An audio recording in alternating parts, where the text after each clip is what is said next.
시간이 되었습니다. 우리 다 같이 찬송가 64장 펴시고 일어나셔서 1절 부르심으로 성찬식 주일 오전 예배를 주님 앞에 드리겠습니다.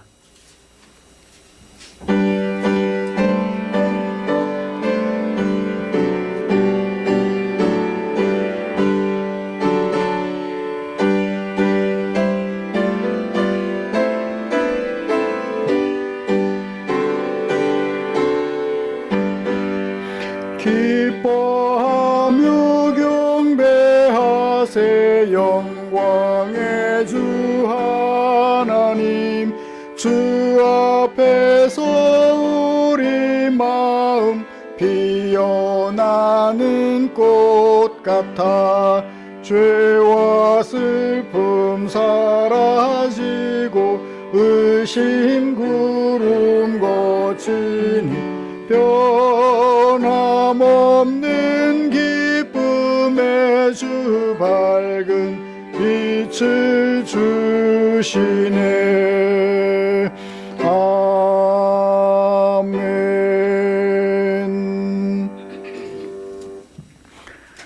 수고하고 무거운 짐진 자들아, 다 내게로 오라.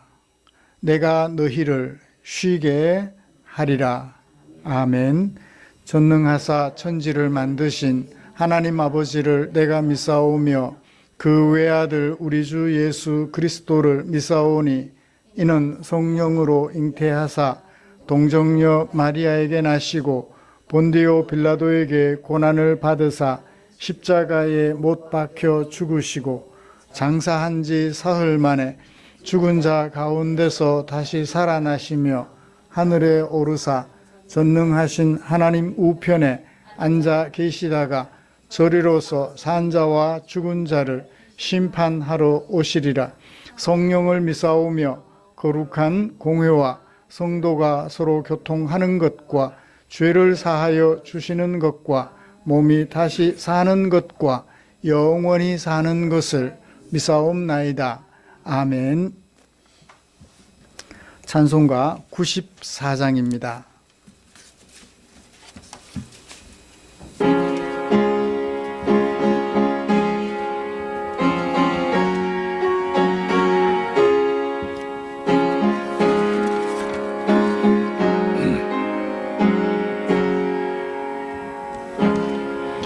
주 예수보다도 귀한 것은 없네.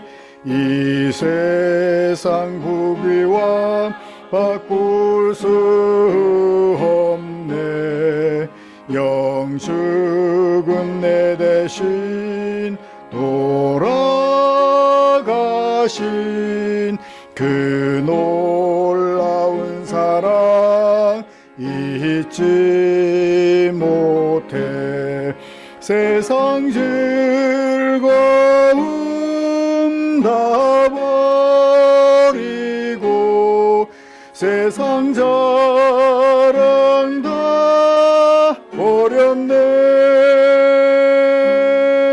주 예수보다도 귀한 것은 없네. 예수 밖에는 없네. 주 예수보다도 귀한 것은 없네. 이 세상 명예와 바꿀 수 없네. 유의존에 즐기던 세상 일도 주 섬긴 맘 뺏지 못해. 세상 즐거움 다 버리고 세상 자랑 다 버렸네.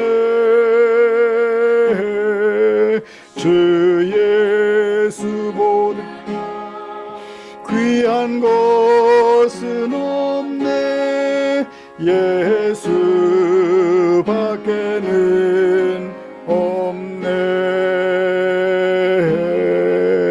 주 예수보다도 귀한 것은 없네. 이 세상 행복과 바꿀 수 없네. 유혹과 핍박이 몰려와도 주 섬기는 내 맘 변치 않아. 세상 즐거움 다 버리고 세상 자랑 다 버렸네. 주 예수보다도 귀한 것은 없네. 예수밖에는 없네.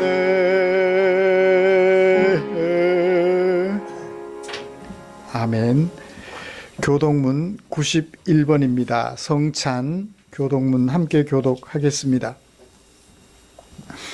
예수께서 이르시되 나는 생명의 떡이니 내게 오는 자는 결코 줄이지 아니할 터이요 나는 하늘에서 내려온 살아있는 떡이니 이 떡을 먹으면 영생하리라.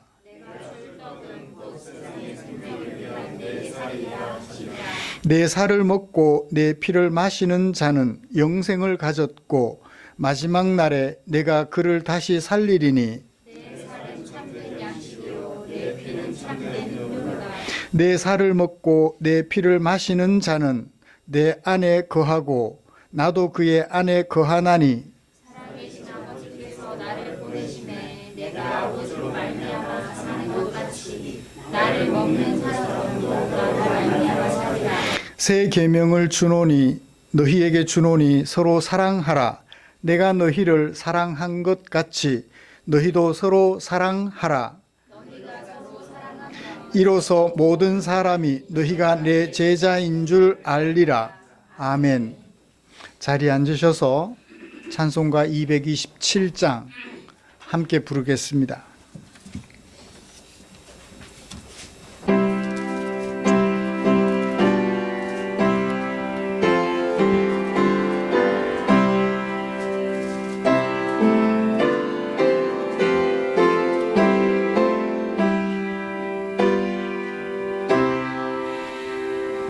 주 앞에 성찬 받기 위하여 이 죄인 감히 나옵니다.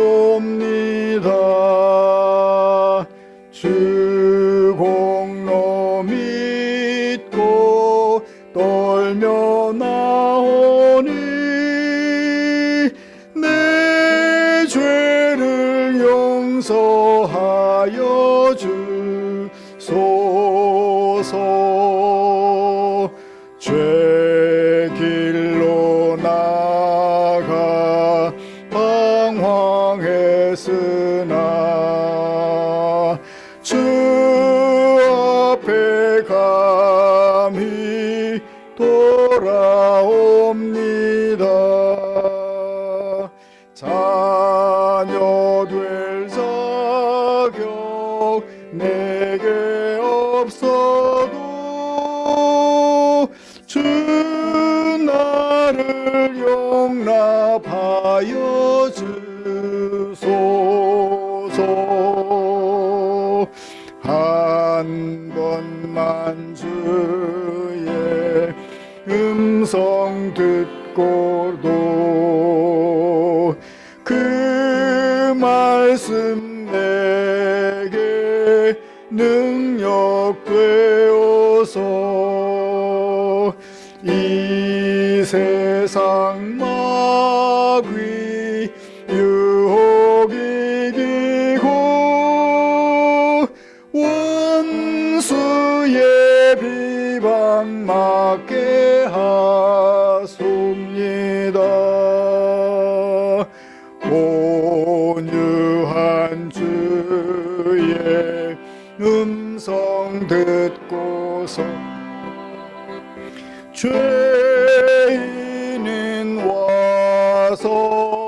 쉼 얻으며 성도들 함께 참여하여서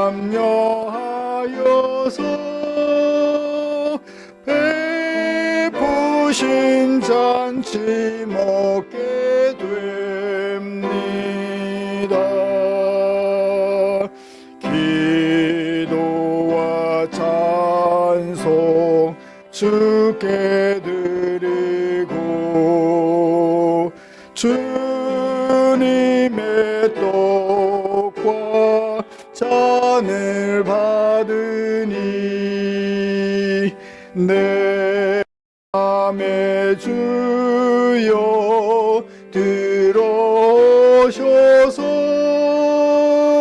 주 말씀 따라 살게 하소서.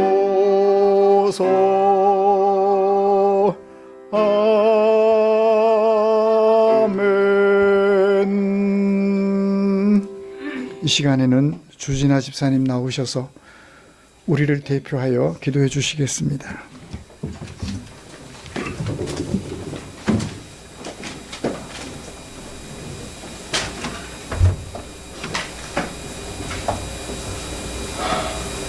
우리 삶의 주인 되시는 하나님 아버지, 거룩한 주일날 주의 전에 나와 예배에 함께 하심을 감사드립니다. 아름다운 하늘을 보게 하시고 쾌청한 날을 허락하시사 우리의 발걸음을 인도하심을 감사드립니다. 이 풍요로운 계절에 감사하며 예배를 사모하는 마음으로 주의 전에 나왔사오니 우리의 삶에서의 풍성한 결실과 믿음의 일가 가득하게 소원합니다. 주님, 저희는 행복한 가운데 예배를 드리지만 세상은 전쟁의 괴로움에 시름하고 있습니다. 지금 이 시간도 어느 곳에선 포탄을 피하기 위해 숨죽여 숨어있고 피 흘려 죽어가고 있습니다. 속히 전쟁을 끝내게 하시고 사륙하는 자를 벌하시고 고통받는 이들을 치유하여 주시옵소서. 이 나라와 민족을 사랑하시는 하나님 아버지, 나라를 이끌어가는 유정자들이 검소하고 정직하게 국정을 살피게 하시고 이념 논쟁으로 양분되어 충돌하는 이 혼란한 시대에 하루빨리 수습되어 국민을 위한 정치를 하여 주시옵소서. 어려움을 겪고 있는 경제가 회복되어 젊은이들이 꿈을 갖고 일할 환경을 갖게 하시고 줄어드는 출산율이 회복되게 하여 주시옵소서. 지금 저희가 당면하고 있는 이 복잡한 난제들을 오직 주님만이 해결해 주실 수 있습니다. 세계 속에서 우리 대한민국이 부러움의 대상이 되고 존경받는 나라가 되도록 주께서 민족을 치료하시고 유전자들을 이끌어 주시옵소서. 아멘. 우리 충동교회 가족들을 위해 기도합니다. 모든 성도들 가정 위에 생업이 번창하고 자녀들이 말씀에 기반하여 세상에 물들지 않고 올바른 가치관을 지켜나갈 수 있게 이끌어 주시옵소서.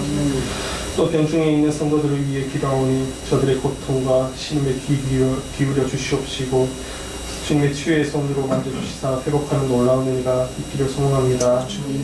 하나님 마음에서 기쁨을 느끼고 감사가 넘쳐나는 삶을 살아가는 우리 충정교회 성도가 될 수 있도록 주께서 언제 어디서나 함께 하심을 경험하는 우리 귀한 삶을 살아가는 성도가 되기를 소망합니다. 저희를 전으로 인도하신 주님, 주님의 사랑에 계심을 몸으로 느끼게 하시고 말씀으로 주님의 은혜를 경험하게 하시는 목사님의 지혜를 주시어 주님의 귀한 말씀을 담대하게 선포하게 하여 주시옵소서. 단위에 서신 목사님을 축복하여 주시고 우리가 말씀 앞에 변화되는 귀한 시간이 되길 소망합니다. 거룩한 주일 아침 예배를 위해 몸바쳐 충성하는 손길들을 기억하시고 오늘도 예배 가운데 함께 하시는 주님께 감사드리며 이 모든 말씀 우리 주 예수 그리스도 이름으로 기도드렸습니다. 아멘.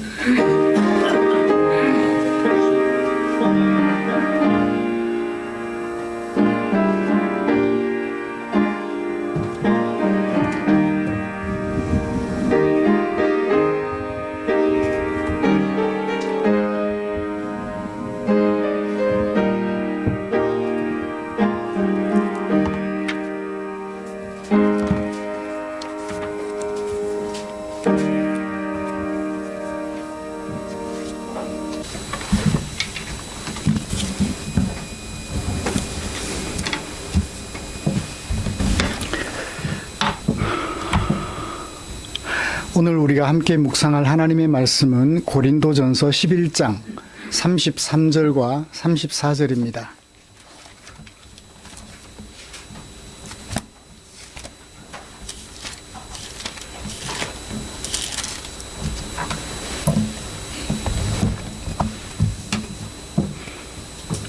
한 목소리로 천천히 같이 읽도록 하겠습니다. 그런즉 형제들아, 먹으러 모일 때에 서로 기다리라. 만일 누구든지 시장하거든 집에서 먹을지니 이는 너희의 모임이 판단받는 모임이 되지 않게 하려 함이라. 그 밖의 일들은 내가 언제든지 갈 때에 바로 잡으리라. 아멘.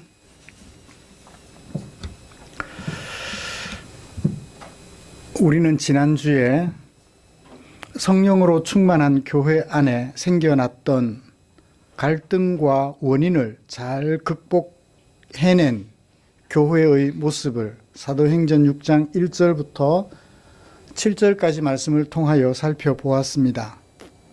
성령 충만의 정도가 다른 사람들이 모인 교회 안에서 갈등과 원망이 생겨나는 것은 자연스러운 결과라고 볼 수 있지요. 교회의 문제는 교회 안에서 갈등과 원망이 생겨나는 것이 아니라 생겨난 갈등과 원망을 함께 머리를 맞대고 극복 방안을 찾아가지 못한다는 데 있습니다. 오히려 갈등과 원망의 골이 깊어져서 미움과 분열로 연결되는 그것이 문제지요. 교회가 이렇게 되면 좋아할 것은 누구일까요? 예수님을 대적하는 사탄일 것입니다. 소금과 빛으로 부르심을 받은 교회는 세상에 던져져서 짓밟히는 한낱 돌덩어리에 불과한 모임이 되고 말 것입니다. 사랑하는 성도 여러분, 우리는 지난 한 주간 동안 어떻게 생활하셨을까요? 우리의 발걸음이 닿는 곳에 갈등과 원망이 생기지 않도록 노력하셨을 것입니다. 왜냐하면 제가 왜 그렇게 생각하느냐 하면 우리 성도님들은 워낙 희생하기를 좋아하시는 분들인 것 같아서 그렇게 생각했습니다. 그러나 늘 희생하고 양보만 하면 마음에 병이 생기겠죠. 그래서 우리 성도님들이 안타까울 때가 있어요. 때로 조금 화도 내고 때로 조금 불평도 하고 그렇게 하시면 좋겠는데 하는 생각을 하지요. 오히려 갈등과 원망을 표출시키고 그 갈등과 원망을 해소해 나감으로써 더욱 서로를 깊이 사랑하는 공동체로 세워가는 것이 서로의 정신 건강을 위하여 도움이 될 것이라고 생각합니다. 이처럼 성령으로 충만함에도 불구하고 공동체 안에서 생겨날 수밖에 없는 갈등과 원망을 두려워하지 않으며 성령으로 더욱 충만해져서 갈등과 원망을 극복하는, 그래서 사랑의 공동체로 세워가려 하는 우리를 위하여 하나님께서는 당신의 마음을 성경에 담아 주셨지요. 때로는 서사로, 때로는 시로, 때로는 설교로, 때로는 묘사로. 오늘은 성찬주의를 맞아서 사도행전을 잠시 내려놓고 고린도전서 11장 17절부터 33절에 담아두신 말씀을 살펴보면서 하나님께서 주실 은혜를 나누려고 합니다. 말씀 나눌 때 주님의 크신 은총을 기도합니다. 먼저 함께 읽은 고린도전서 11장 33절부터 34절까지 말씀은 고린도전서 11장 17절부터 34절 문단에 속하는 결론 부분입니다. 그러므로 11장 17절부터 34절까지 어떤 종류의 글인지 또 주제는 무엇인지 정리를 해드리고 그리고 설교 방향을 제시해드린 후에 설교를 진행하도록 하겠습니다. 바울이 고린도전서 11장 17절부터 34절까지 설교는 뭐 하려고 설교했어요? 이 설교를 했어요? 34절 마지막에 우리가 읽은 말씀 한 문장이 있습니다. 나머지 그 밖의 일들은 내가 언제든지 갈 때 뭐 하겠다? 바로 잡겠다. 그러니까 11장 17절부터 34절까지도 무언가를 바로 잡으려는 설교임을 알 수 있죠. 고린도 교회에 지금 뭔가 문제가 있고 그 문제를 바로 잡으려는 뜻에서 이것을 설교한 거예요. 그런데 11장 2절을 보세요. 너희가 모든 일에 나를 기억하고 또 내가 너희에게 전하여 준 대로 그 전통을 너희가 지킴으로 너희를 칭찬하노라. 칭찬하는 것은 바로 잡는 거예요? 바로 잡지 않는 거예요? 바로 잡는 게 아니에요. 그죠? 더 격려하는 거예요. 그래서 서신은 잘하는 것은 격려해주고 부족한 것은 바로 잡아주는, 그래서 바른 길로 가도록 도와주는 것이 뭐다? 서신이다 라는 것을 이해해 볼 수 있겠습니다. 그래서 고린도전서, 고린도후서, 서자가 들어가는 책들은 대체로 잘하는 것은 격려해주고 못하는 것들은 바로 잡아주어서 복음에 합당한 예수님의 죽으심을 믿고 죄에서 건짐받은 그 사람으로서 합당한 삶을 살아가도록 도와주려는 것이 뭐다? 서신서다. 그 속에는 다양한 주제의 설교들이 담겨져 있다라는 것을 이해하시면 좋겠습니다. 그러면 17절부터는 칭찬할 일이에요? 칭찬 못 받을 일이에요? 칭찬 못 받을 일이겠죠. 어디 나오나요? 17절 보십시오. 이 일에 대하여서는 내가 너희를 칭찬하지 않는다.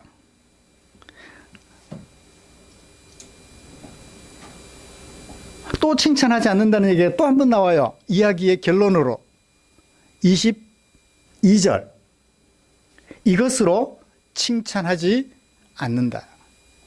그러니까 칭찬하지 않는다 앞뒤로 배치하여서 가운데 내용, 칭찬하지 못하는 내용을 소개해주고 있죠. 설교하게 된 배경이에요.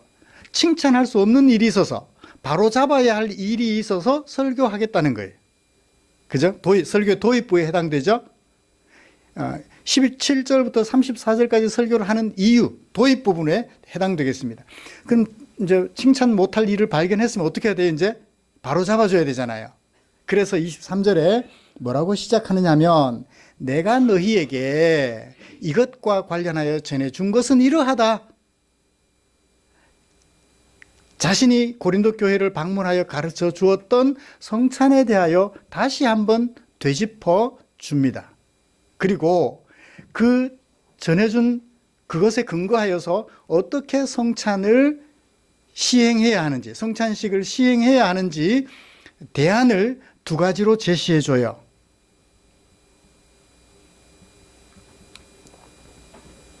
첫 번째는 뭐 하라? 28절. 무엇을 살펴라? 자기를 살펴라. 먼저 자기를 살펴라. 성찬식을 거행할 때 첫 번째 주의사항, 자기를 살펴라. 두 번째 주의사항, 두 번째 주의사항은 뭘까요? 30절. 우리를 살펴라. 자기를 살필 뿐만 아니라 뭘 살펴라? 우리를 살펴라. 우리를 살폈다면 문제가 없는데 우리를 살피지 않았다. 우리를 살폈다면 어떻게 해야 한다? 기다려야 한다. 이제 그 자세한 내용들은 이따가 설교를 진행하면서 하도록 할게요. 그래서 성찬식을 제대로 거행하려면 첫째, 자기를 살펴라.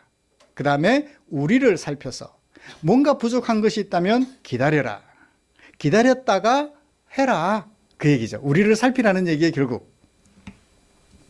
이런 말씀을 가지고 먼저 바울이 고린도 교회에 전해준 성찬의 참된 의미, 그리고 올바른 시행 방안을 여러분들에게 먼저 설교하려고 해요.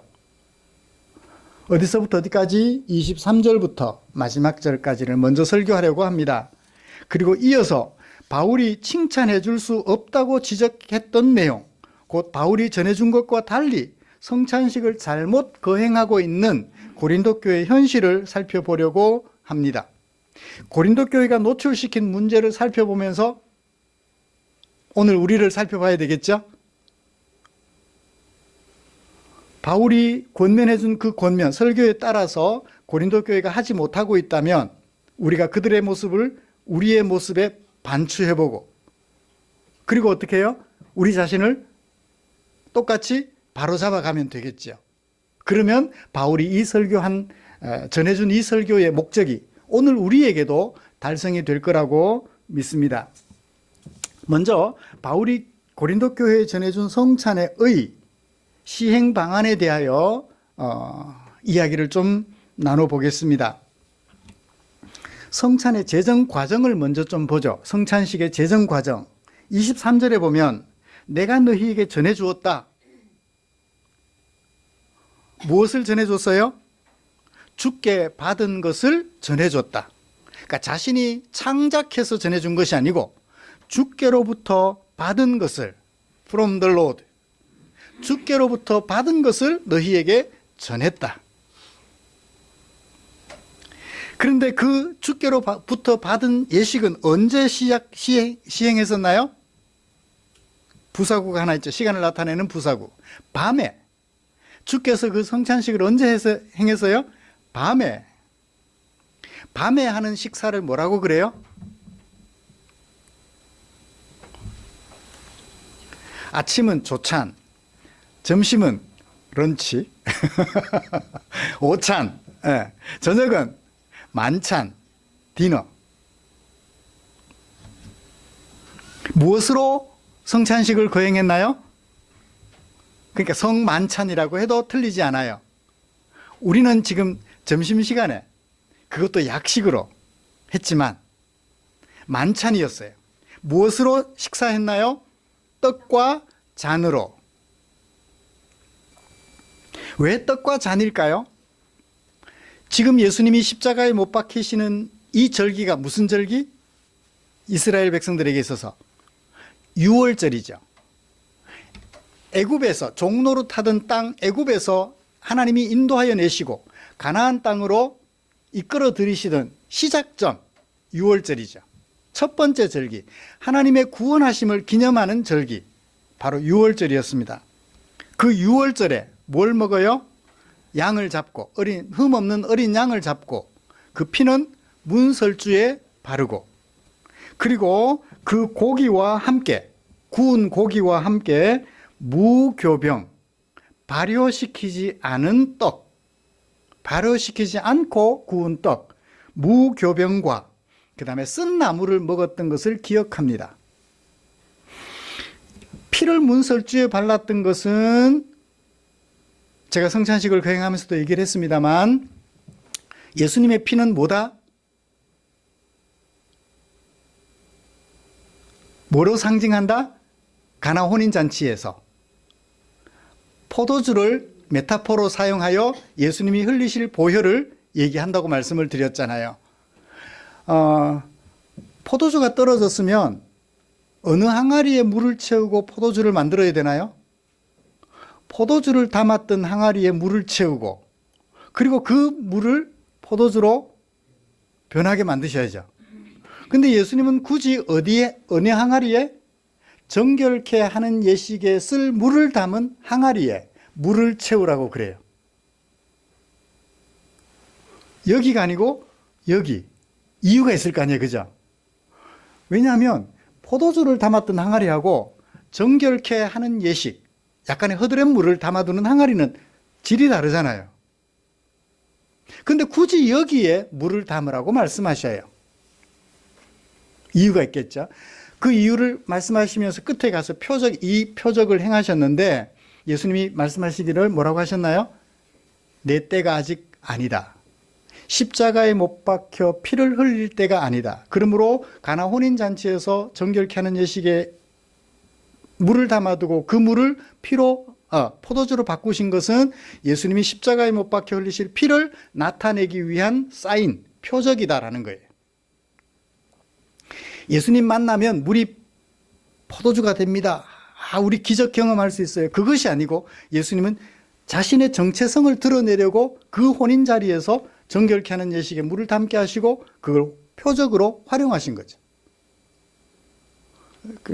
예수님 만나면 기적이 일어나요. 이렇게 해석하면 요한복음에서 요한을 그 가나 혼인잔치 기적을 기록한 요한의 목적이 공중으로 분해돼 버리죠.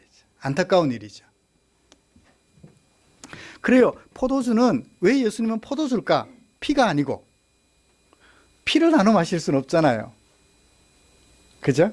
문설주에 발라서 하나님의 징벌이 넘어가게 하는 표시, 죄에서 건지는 표시라면 예수님의 포도주, 이것은 바로 당신의 피로 우리를 죄에서 건지신다는 의미가 있다는 것입니다.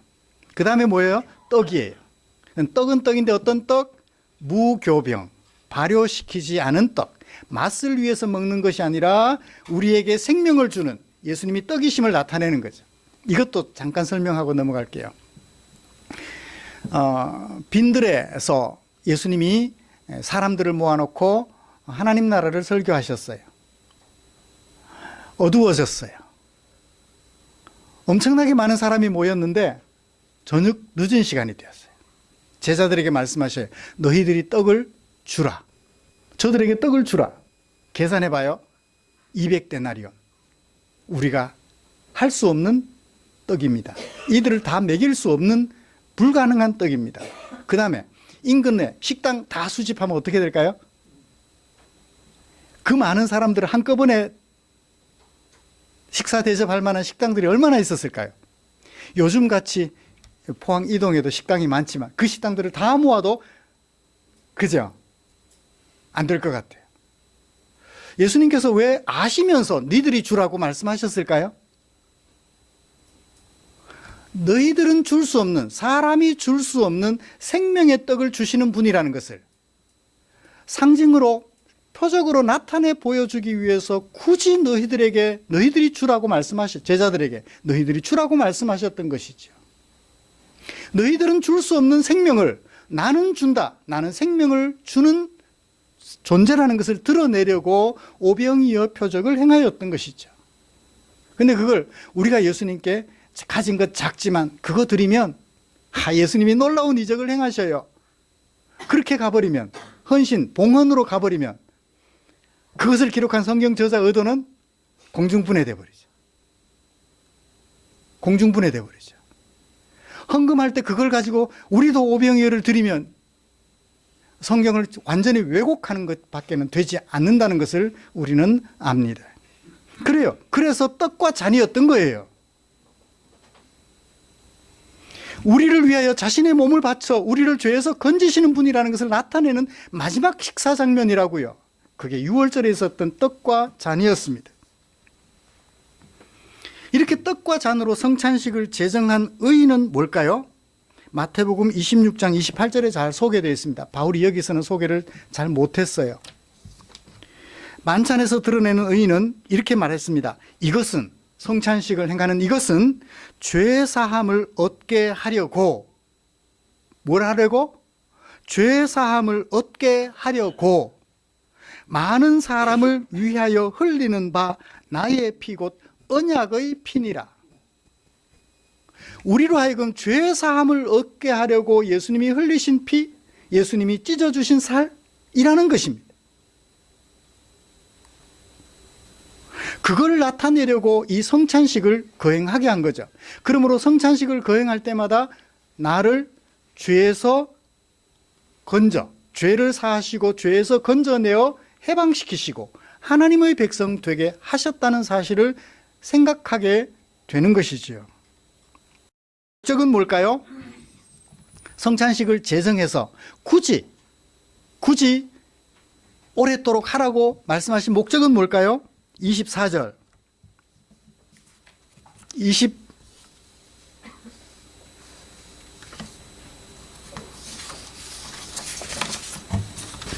25절 두 번 반복된 것이 있습니다. 부사구. 우리말 성경은 명령형처럼 번역했는데 부사구예요. 뭐 하라고? 기념하라고.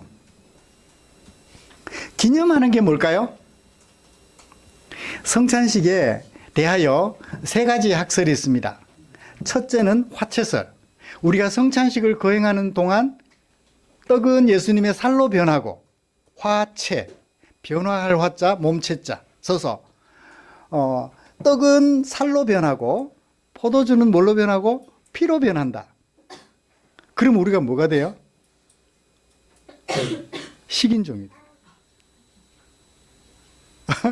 그죠? 살과 피를 먹는 사람들이니까. 화채설. 그러니까 가톨릭에서 그런 얘기를 해요. 지금도 그러는지는 모르겠습니다. 옛날엔 그랬어요. 그러니까 이제 가톨릭이 구교가 그러니까 종교 개혁이 일어나면서 마틴 루터는 공제설이라는 것을 했어요. 공제. 빌공자에 존재할 존자, 존재할 제자. 그러니까 떡과 포도주를 나눌 때 예수님이 거기에 존재하신다. 변하는 거하고 존재하는 거하고는 조금 다르죠? 애매해요, 표현이. 이제 화채는 아니니까, 변하는 건 아니니까 표현한다는 게 이제 공제설이에요. 아, 그것도 문제가 있다. 쯔빙글리, 종교개혁자 쯔빙글리는 상징설을 얘기했어요. 이것은 상징이다. 예수님의 피와 살을 상징하는 것이지 거기에 임하시는 것도 아니고 뭐도 아니다? 변하는 것도 아니다 라고 얘기를 했어요. 저는 이 상징도 좀 그렇고 그래서 여기 말씀에 하면 뭐 하게 하려고? 기념하게 하려고. 기념이 뭔가 했더니 기념이라는 원어가 가지고 있는 뜻이 기억하다, remember의 뜻이에요. 기억하는 거예요. 그러니까 화채도 아니고 공제도 아니고 기억하는 거예요. 성찬식을 거행하는 우리 목적은 기억하는 거예요. 무엇을 기억하는 거예요? 아까 마태복음 26장 예수님이 하신 말씀 들려드렸잖아요. 우리로 하여금 죄 사함을 얻게 하려고 예수님이 흘리신 언약의 피다. 그것을 기억하는 거예요. 이 포도주를 마심으로써 내가 죄 사함을 얻게 되었다. 누구 때문에? 예수님의 피 때문에.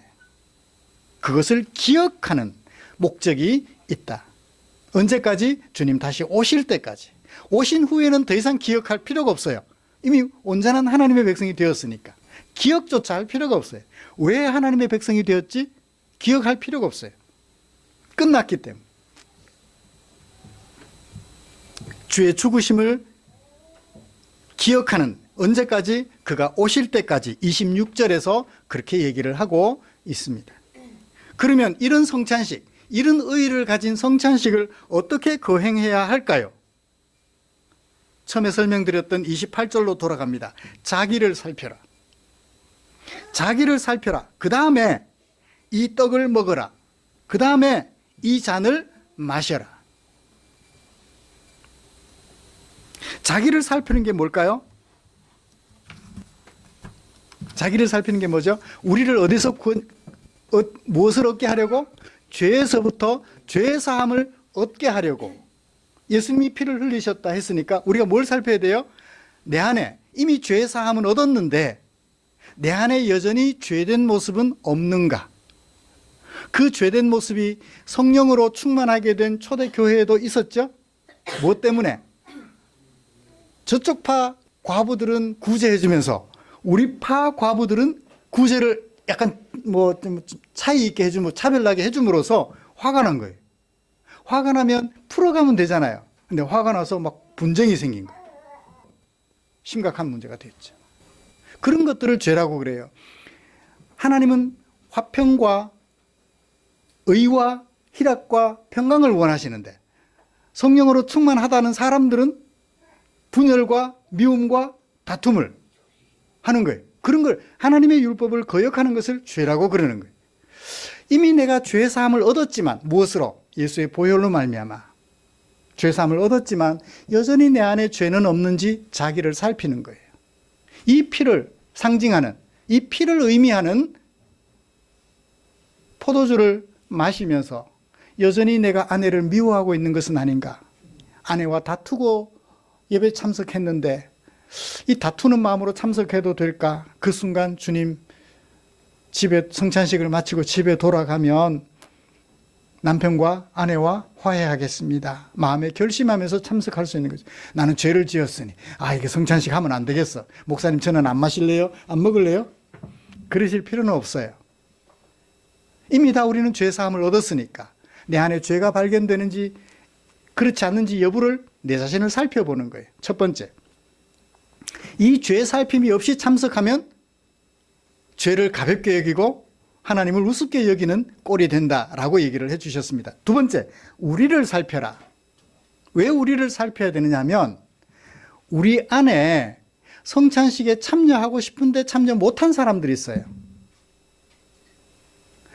예수의 보혈로 말미암아 우리가 다 죄사함을 얻고 하나님의 백성 되었잖아요. 그걸 기억하기 위해서 성찬식을 거행하는데 참석하고 싶은데 참석 못하는 사람들이 있어요. 어떤 사람들? 약한 사람들. 그 다음에 병자들.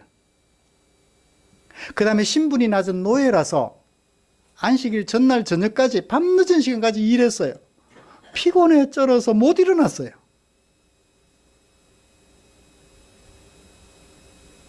그런 사람들, 우리를 살피라는 거예요.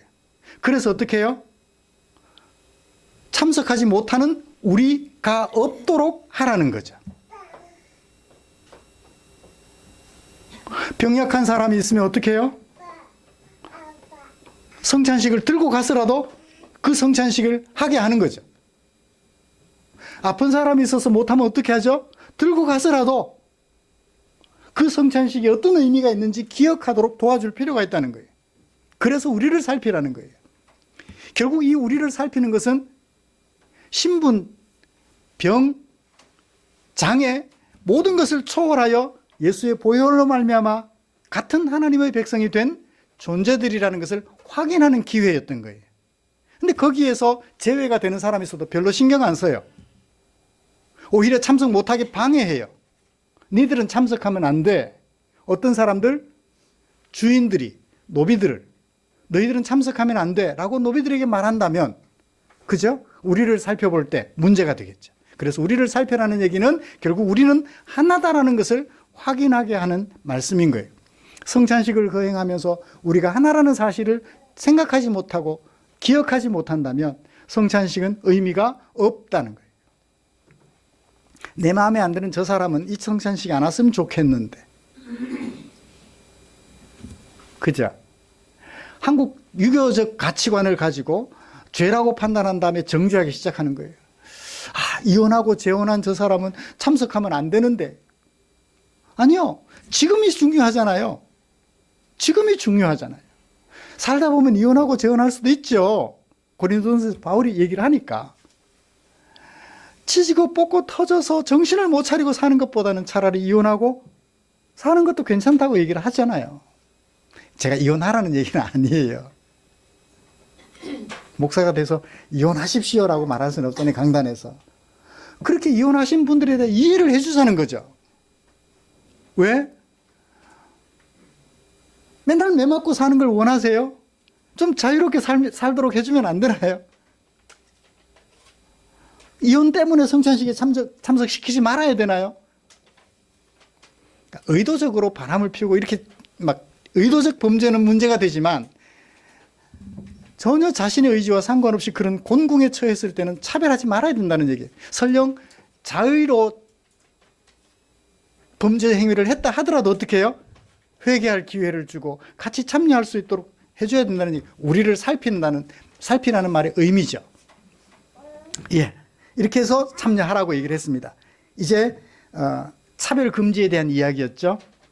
그러면 고린도 교회가 노출시킨, 바울의 권면에 비춰서 고린도 교회가 노출시킨 현재 상황은 어떤가요? 볼까요? 칭찬하지 못하겠다. 왜 칭찬하지 못하겠다고 얘기를 했어요? 18절. 왜냐하면 먼저 너희가 교회 모일 때 내가 들었다. 너희 중에 무엇이 있음을? 분쟁이 있음을 들었다. 아니, 성찬식을 거행하는 공동체 안에 뭐가 있어요? 분쟁이 있다는 거예요. 그래서 내가 너희들을 칭찬할 수 없다는 거예요. 성찬식을 거행하려면 일어나는 분쟁은 어쩔 수 없지만 분쟁이 일어났다면 어떻게 해라? 분쟁을 극복하라는 얘기예요. 제가 지난주 사도행전 6장 1절부터 7절까지 말씀을 통해서 교회 안에 성령 충만의 정도가 다르기 때문에 분쟁과 갈등, 원망이 생길 수밖에 없다. 근데 그것을 더 성령으로 충만해서 극복해내야 된다. 해소해내야 된다는 것을 말씀을 드렸잖아요. 바울이 분쟁이 있는 것을 말하는 것은 아니에요. 분쟁은 어쩔 수 없어요. 다만 그 분쟁을 어떻게 해소하지 못하고 여전히 끌어안고 살아가고 있다는 게 문제인 거예요. 어떻게 분쟁을 일삼으면서 성찬식을 거행할 수 있느냐는 거죠. 적어도 성찬식 거행하기 전까지는 분쟁을 어떻게 하라? 해소하라는 거예요. 고린도 교회는 분쟁을 아는 채 성찬식을 거행했던 거죠. 그래서 칭찬할 수 없다고 얘기를 했던 것입니다. 두 번째, 고린도 교회는 어떤 문제점을 노출시켰을까요? 21절. 너희가 먹을 때 각각의 사람들이 어떻게 했어요? 자기가 먹을 것을 어떻게 했어요? 먼저 갖다 먹어버렸어요.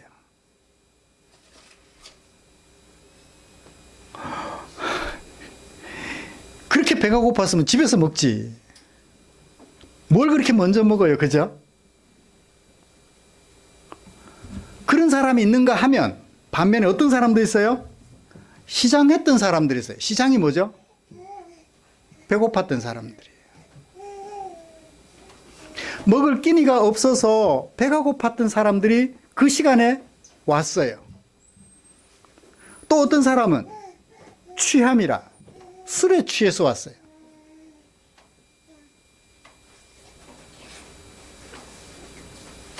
술 취한 사람은 어떤 사람? 21절 상반절에 어떤 사람? 어떤 사람이에요? 어떤 사람은 시장한데 어떤 사람은 취했대요. 취한 사람은 어떤 사람? 먼저 갖다 먹어가지고 조금만 먹으면 되는데 많이 먹어버렸어. 그러니까 불공평이잖아요.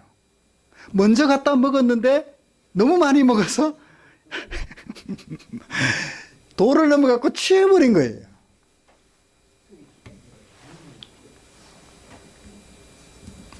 이것은 차별을 금지하는 겁니다.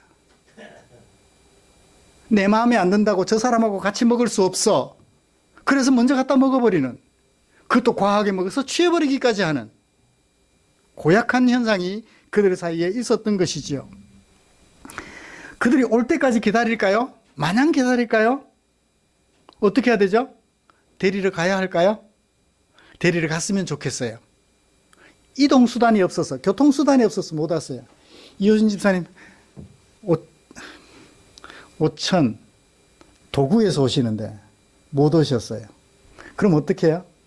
차가 없어서 박태현 집사님 출장 가셔서 못 오셨어. 어떻게 해야 되죠? 교회에서 차를 보내는 거예요. 자동차를 보내는 거예요. 그래서 가능하면 가까운 데 교회 가면 좋아요. 30분씩 걸려서 오시면 제가 참 죄송스러워요. 모시러 가기가 어려우니까.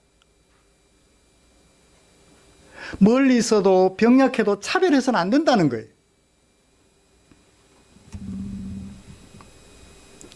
그러면 신분이 좀 낮아서 노비라서 주인이, 예수 안 믿는 주인이 늦게까지 일 시켰어요. 근데 노비는 예수를 믿어요. 아침에 일찍 와서 성찬식에 참석해야 되는데 늦게까지 일하다 보니까 피곤해서 못 일어났어요. 주인이 예수님을 믿으면 같이 가면 좋은데 늦어서 못 왔어요. 그런 경우에는 요즘 같으면 스마트폰이 있으니까 전화해서 오고 있는 중입니까? 물어서 오고 있는 중이라면 좀 기다려줄 수도 있죠. 그거예요. 차별하지 말라는 거예요. 이런저런 이유 때문에 그들이 참여하지 못하도록 차별해서는 안 된다는 것을 보여주었는데 고린도 교회는 차별하고 있더라는 거예요. 가난한 자들하고 내가 같이 식사할 수 없어. 자기들끼리 먼저 갖다 먹어버리는. 안식일 계명이 그거잖아요. 주일날 일 안 하고 교회 봉사만 하는 것이 안식일 성수가 아니라, 주일 성수가 아니라 뭐예요? 내 집에 있는 너나 내 아들이나 내 딸이나, 이건 가족이니까 한편 모으고요, 남종이나 여종이나 노비를 분류하고요, 내 소나 낙이나 가축까지도 내 문 안에 유하는 방문하러 온 손님일지라도 아무 일도 못하게 해라. 뭐예요? 모두가 다 그날은 하나다. 여세 동안은 노비로 주인으로 일했지만 적어도 안식일날 하루만큼은 하나라는 것을 확인시켜주는. 그래서 누구처럼 쉬게 해라? 일하지 않게 하되 너같이 일하지 않게 해라. 안식하게 해라. 네가 일하지 않는 것처럼 그들도 일하지 않게 함으로써 너와 그들이 하나님의 백성, 동일한 하나님의 백성임을 기억하라고. 그래서 안식일을 지키라고 한 것을 주일 성수, 뭐 하는 게 주일 성수예요? 일하지 않고 교회 봉사만 하는 게 주일 성수인 줄 알아요. 주일날은 시험 공부도 하면 안 돼, 그죠? 그렇게 배웠어요. 안타깝죠. 신분을 넘어, 형편을 넘어 우리 모두는 예수님의 보혈 때문에 하나가 되었다는 것을 확인하는 성찬식이고 그날이 안식일인 것을, 그렇게 하는 것이 안식일 성수하는 것인 것을 연결되잖아요. 말씀을 마치겠습니다. 사랑하는 성도 여러분, 우리는 오늘 성찬식을 거행하였습니다. 혹시 우리 공동체의 구성원들을 잘 살피지 못해서 차별하는 일이 없었나요? 안타까워서요. 한 주 미룰까? 누구는 출근하시기 때문에 못 오셨어요. 다 참석할 수 있는 주일. 누구는 입원하셨기 때문에 참석 못 하셨어요. 누구는 아이가 아파서 올 수 없었어요. 이걸 어떻게 해야 될까? 이 말씀을 준비하면서 고민을 엄청 많이 했어요. 오늘 참석하지 못하신 분 결코 차별하는 뜻에서 이 날짜에 성찬식을 거행한 것 아니니까 넓은 마음으로 이해해 주십시오. 결코 차별해서 그러시는 것은 아니라는 것을. 모두의 시간을 다 맞출 수가 없어서 그런 것일 뿐이니까 그런 부분에서는 오해하지 않으셨으면 좋겠어요. 저는 그렇다 치고 우리 성도님들끼리는 저 사람은 성찬식에 참여하면 안 되는데 혹 그런 마음 가지신 분들은 없나요? 그렇다면 나도 사실 성찬식에 참석할 수 없는 사람이에요. 내 공로가 아니니까. 주님의 공로를 기억하는 성찬식이니까요. 그래서 뭐라고 해요? 마지막에 기다리라고 하잖아요. 이 기다리라는 말은 차별하지 말라는 얘기예요. 말씀을 마치겠습니다. 우리 생명 다하는 그날까지, 우리 주님 다시 오시는 그날까지 이 성찬식을 거행하면서 우리는 그리스도 안에서 하나가 되었다는 사실을 기억하고 우리가 죄 사함을 얻어 하나님의 백성 되었다는 사실을 꼭 기억하며 성찬식에 임하는 저와 여러분들 되시기를 주님의 이름으로 축복합니다. 기도하겠습니다.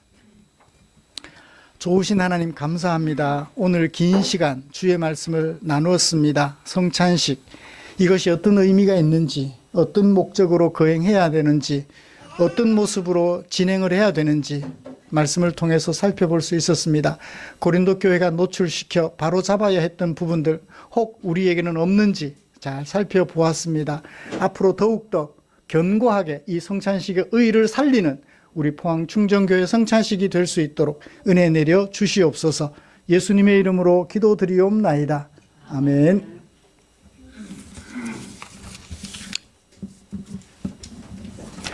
찬송가 634장 부르시면서 준비한 헌금 드리겠습니다.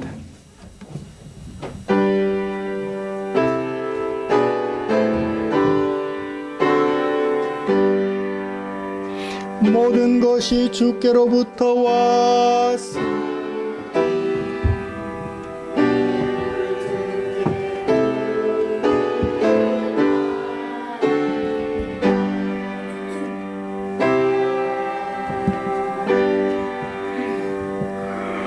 기도하겠습니다. 좋으신 하나님, 고맙습니다. 우리를 향한 당신의 사랑 마음에 겨워 몸들여 예배드리면서 내게 사용하라고 맡겨주신 물질 가운데 얼마를 구별하고 준비해 두었다가 예배 시간 헌금으로 주께 드렸습니다. 몸과 마음 다 주께 드려 주님의 은혜를 감사하는 귀한 성도들 여기 이 자리에 계십니다. 주여, 당신의 품에 우리 성도님들을 꼭 안아주시옵소서.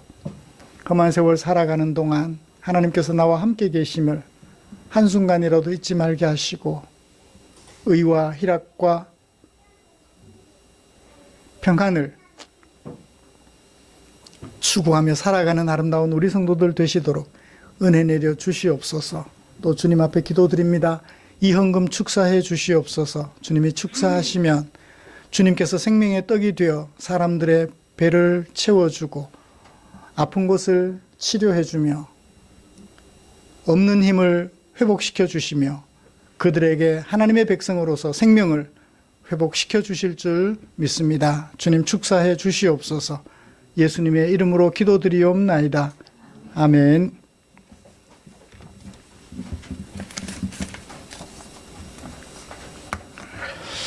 할 말은 좀 남았고 시간은 많이 가고 마지막에 말이 좀 빨랐습니다. 양해해 주시면 고맙겠습니다. 교회 소식 알려드리겠습니다. 다음 주 김영자 권사님 기도십니다. 말씀 묵상, 우리의 삶과 인격을 아름답게 하는 하나님의 말씀 묵상 최선을 다해 주시면 고맙겠습니다. 격려 바로잡아주는 것 다 담고 있는 이 성경 말씀 묵상에 최선을 다해 주시면 고맙겠습니다. 오늘 성찬식에 참여하지 못하신 지체님들께 심심한 사과를 드립니다. 심심하는 깊은 사과. 모두 다 참여할 수 있는 날이 있으면 좋겠지만 개인적 형편이 다 달라서 그러면 이게 성찬식을 자주 하면 좋겠는데 지난번에 참석 못했던 분들 이번에 참석하실 수 있도록 더 고민하겠습니다. 전반기, 하반기에서 두 번 나눠서 하는데 좀 어떤 변화를 줘야 될지 더 고민해 보겠습니다. 11, 12월로 우리 성경 묵상을 도와줄 매일 성경이 준비되어 있습니다. 가실 때 챙겨서 가셔가지고 묵상 생활에 도움 받으시기를 바랍니다. 우리와 함께 예배드리던 최홍여 집사님 잠시 대구 영남대학병원에 입원해서 어떻게 원인은 무엇인지 어떻게 치료하면 좋을지 선생님 교수님의 도움을 받아서 입원 중에 있습니다. 아마 이번 주 중에는 퇴원하실 것 같아요. 건강 회복해서 우리와 더불어서 함께 신앙생활 잘할 수 있도록 기도해 주시면 고맙겠습니다. 곁에 계시는 분들과 인사 나누시죠.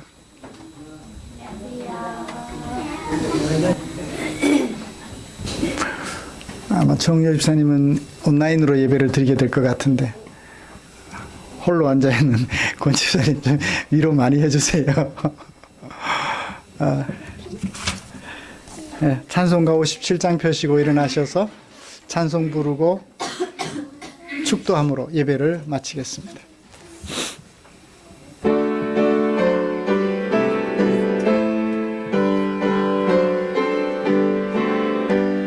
오늘 주신 말씀에 새 힘 얻어서 세상으로 나가서 살아갈 때에 나 혼자 힘으로 늘 부족하오니 주여 나를 도우사 승리하게 하소서.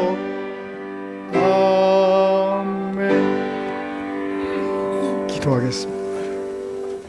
우리 구주 예수 그리스도의 은혜와 하나님 아버지의 지극하신 사랑하심과 성령 하나님의 인도하시고 위로 충만, 교통, 격려하시는 은혜가 이제 우리로 하여금 죄 사함을 얻고 죄에서 해방되어 하나님의 백성으로 세워주시려고 당신의 살을 찢으시고 피를 흘려주신 주님의 희생을 마음에 기억하며 우리를 살피고 자기를 살펴 살아가기로 다짐하며 예배를 마치는 모든 지체들 위해 지금부터 영원토록 함께 있을지어다. 아멘.